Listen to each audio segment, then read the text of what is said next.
जरा सोचिए, एक ऐसा उसूल जो 14 सदियों से इस्लामी विरासत के कानून का हिस्सा रहा हो, लेकिन आज इसी उसूल को एक बहुत बड़ी गलती करार दिया जा रहा हो।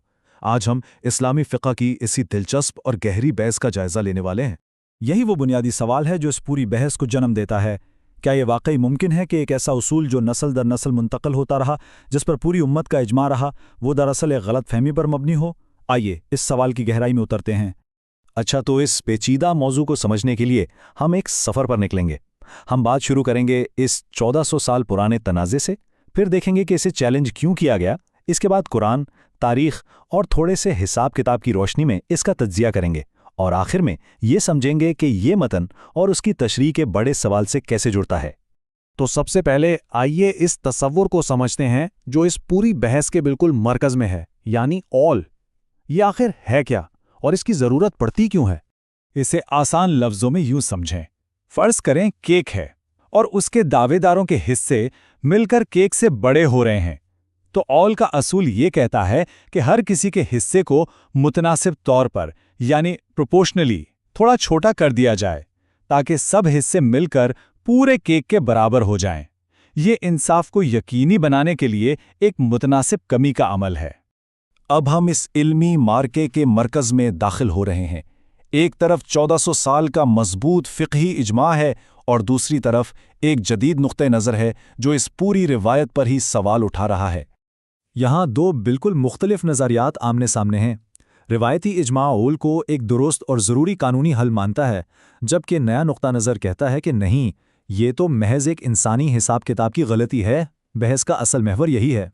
इस चैलेंज की संगीनी का अंदाज़ा इस दावे से होता है कि ऊल दरअसल उम्मत की इज्तिमाई गलती है। ये कहना कि 14 सदियों से पूरी उम्मत इज्तिमाई तौर पर एक गलती पर मुत्तफ़िक रही, ये कोई मामूली बात नहीं, ये एक गैर मामूली और बहुत संगीन दावा है। आइए अब माखज़ के बुनियादी जवाबी इस्तिदलाल की तरफ बढ़ते हैं, जिसका महवर खुद कुरानी मतन की तशरीह है। सारी बहस एक ख़ास जुमले के माने पर आके ठहर जाती है। इस बहस का महवर एक अरबी इस्तिलाह है, मा तरका। माखज़ के मुताबिक इसका मतलब है वो सब कुछ जो छोड़ा गया हो, यानी कुल्ली जायदाद। ये कोई मामूली फ़र्क नहीं, क्योंकि इसी की तशरीह पूरी बहस का रुख मुतय्यन करती है। या कुरानी आयत में ये जुमला बिल्कुल वाज़े तौर पर मौजूद है।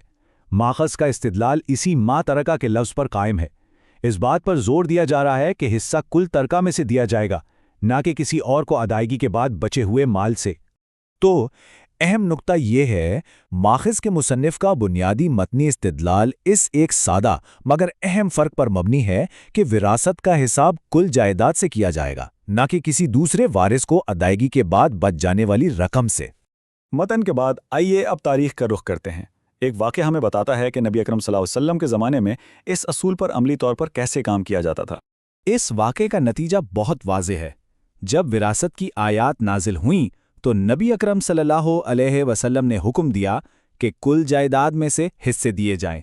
पहले बेटियों को 2/3, फिर बीवी को 8वां हिस्सा, और आखिर में जो बचे वो भाई को दिया जाए।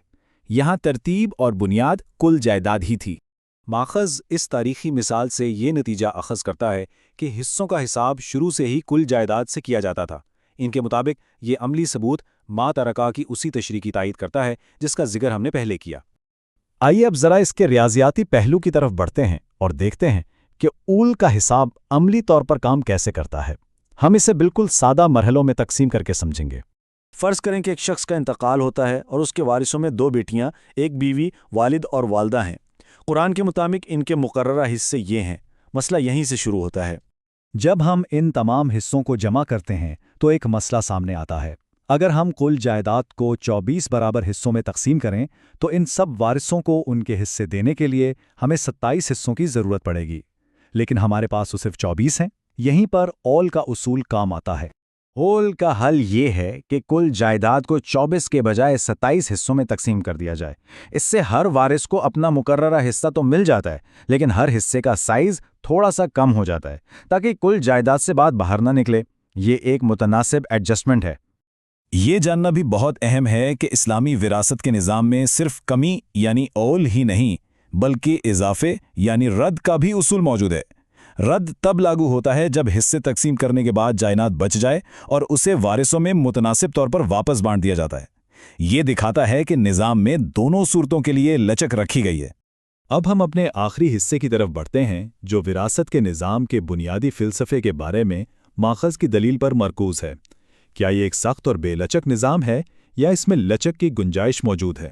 ماخذ کی حتمی دلیل یہ ہے کہ وارثوں کے بدلنے سے حصوں میں تبدیلی کا تصور تو خود قرآن میں موجود ہے۔ شوہر، بیوی اور ماں کے حصے دوسرے رشتہ داروں کی موجودگی میں خود بخود کم ہو جاتے ہیں، جو اس نظام کی اندرونی لچک کو ظاہر کرتا ہے۔ تو اہم نقطہ یہ ہے، ماخذ کے مطابق اول کوئی غلطی یا حساب کی خامی نہیں، بلکہ یہ اس نظام کے اندر پہلے سے موجود ایک لچکدار اور جدید حل ہے جو غیر معمولی حالات سے نمٹنے کے لیے ہی ڈیزائن کیا گیا ہے۔